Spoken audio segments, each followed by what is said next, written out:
Olá! Nessa parte 2 dos nossos vídeos comparando o melhor método de estudos, a gente vai comparar entre escola de inglês e aula particular. Ah, mas aí você vai dizer, bom, você é um professor particular, é lógico que você vai defender o seu peixe.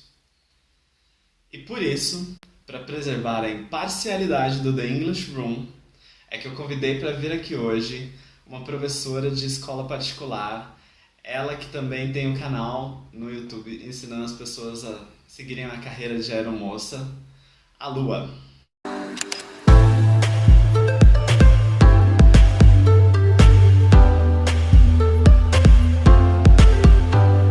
Eu tô aqui com a Lua. Lua, me fale da sua experiência como professora de escola particular. O que você vê como um ponto positivo para um aluno que procura uma escola e não uma aula particular? Na escola onde eu trabalho, nós trabalhamos com duas modalidades. A modalidade grupo, que é aquela normal, até 15 alunos numa sala de aula.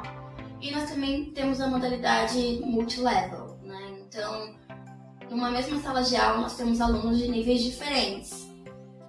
E dentro desse multilevel, eu percebo assim algumas vantagens, que é exatamente a questão da experiência. Então, o aluno que está no básico, ele tem uma vivência com um aluno que já está no intermediário e ele consegue, às vezes, se espelhar, falar, olha só, onde eu vou chegar, que legal. Ou um aluno que já está no nível mais avançado, ele tem um contato com um aluno que está iniciando agora, eles trocam experiências durante a sala de aula, né? E ele pode relembrar um monte de coisas e falar, nossa, eu já não lembrava mais disso, eu já não lembrava mais daquilo.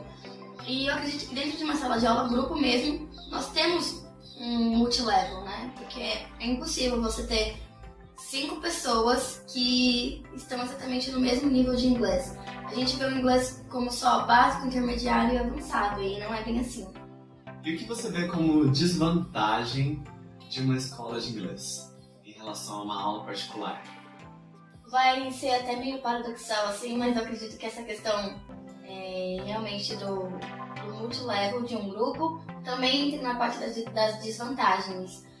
Às vezes não, sempre nós possuímos um nível de aprendizado, não um nível, eu diria um ritmo de aprendizado diferente das demais pessoas. Então, às vezes você tem uma facilidade com writing, com listening, e você pega essa questão do speaking muito rápido, mas você tem um pouco mais de dificuldade com grammar, e o seu outro colega já é muito bom em grammar, e vocês estão no mesmo nível, na mesma sala de aula. Eu acredito que para alguns alunos o grupo seja desmotivador, porque às vezes ele tem que ficar esperando, ele já compreendeu, ele está pronto para o próximo passo, e o colega dele ainda não. E como nós estamos trabalhando em grupo, a gente não pode ir para o próximo passo enquanto todos não estiverem prontos para o próximo passo. E os alunos eles chegam nesse próximo passo em um nível às vezes diferente. Então, alguns alunos eles se sentem meio incomodados de nossa, eu poderia avançar mais rápido se eu não tivesse que depender, né, de aguardar o meu colega. E outros alunos podem se sentir coagidos, né? Então, às vezes nós temos muitos alunos o false beginners, né, que é aquele aluno que ele entra no básico, mas ele tem algum tipo de vivência com o inglês, ele gosta de jogar videogame, ele assiste alguma coisa. Então você vai ensinar alguma coisa muito básica e no primeiro diálogo ele já vai muito além, porque ele já tem algum tipo de contato. Aí você pode acabar cumprindo sim os colegas. E o oposto também pode ocorrer, né? Então tem aquela pessoa que não sabe nada e ela sente que ela está atrasando a turma. Você sente isso na sua vivência como professora? Sim, eu acredito que os dois casos ocorrem, mas a dica que eu dou é, se você tem essa empatia, né, de pensar, poxa, pode ser que o meu ritmo atrapalhe o progresso do outro, também dê um crédito pro outro, né, e acredito que ele também pode ser empático e pode respeitar o seu tempo. Porque se ele se propôs estudar em grupo, ele estava disposto a passar por isso, acredito. Nós sabemos que nós somos pessoas diferentes e que cada um tem o seu ritmo, então vamos acreditar que o colega também tem essa empatia de entender que o seu ritmo é diferente e que ele não vai se incomodar com isso. Eu acredito que nós temos que entender que as pessoas escolhem estar com a gente também, né?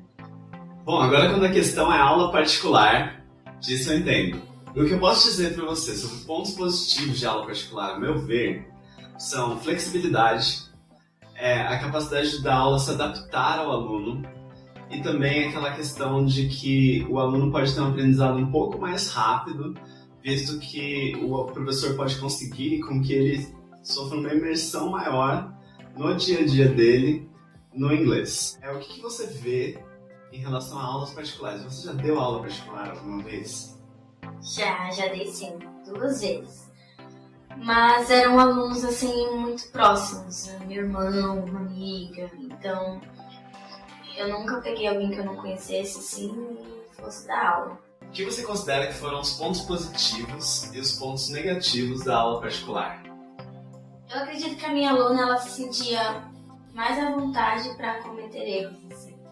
Eu acho que a questão de dela estar sozinha, só comigo, também você cria uma afinidade, né, quando você tem um aluno particular e gera uma confiança maior até. Então, ela não se travava em momento algum, então nós tínhamos uma liberdade maior. Eu acredito que para pessoas mais tímidas, por exemplo, é uma boa opção, assim, né, porque eu acredito que os erros, eles são muito comuns e muito importantes, né, só que algumas pessoas têm dificuldade de lidar com isso, assim, se cobra demais e tudo, e nesses momentos a aula particular é uma boa solução.